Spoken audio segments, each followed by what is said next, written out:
Gücünüz sizden daha çok saqqal saxlayırsa, artık yeni Gillette Sensor 3 Plus-a keçməyin vaxtıdır. Açıq dizayni və asan durulanan bıçaqları sayəsində 2 qat daha rahat təmizlənir. Daha rahat, daha az qıcıqlanma, daha asan təmizləmə. Yeni Sensor 3 Plus.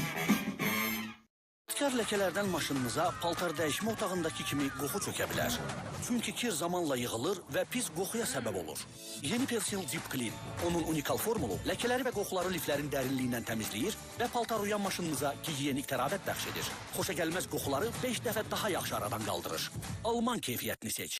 Biz balzamdan sonra ağırlaşır, artık yok. Yeni Pantene balzamı ile ağırlaştırmayan berpa. Bizim profi formulamız saçlara derinden dokur ve ağırlaştırmadan berpa edilir. O kadar yüngürdü ki onu yumağa bile ihtiyaç yoktu. 100% de daha güçlü ve sağlam görünen saçlar. Şimdi ağırlaştırmayan formulu Pantene. Almarket'te al kazan 2 ay bataryası başladı. Cəmi 10 manatlıq alışverişdə 2 ədəd son model Nissan Magneta avtomobili, 300 ədəd dəyərli hədiyyə, iPhone 16'lar, sürətli elektrik skuterlər və məişət əşyaları sizi gözləyir. Alışveriş et, bu yaz sən qazan.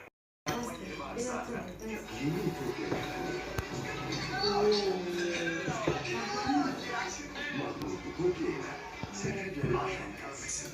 Kutçanın üzerinde kalma yeri var zaten. En sana kalırsınız.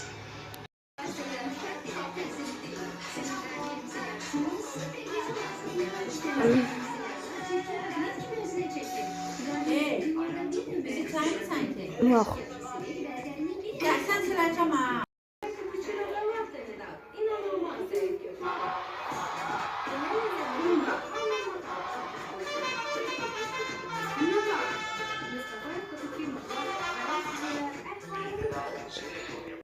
Cana rahatlık veren, duyulur bitirici rezerv kullanacağım.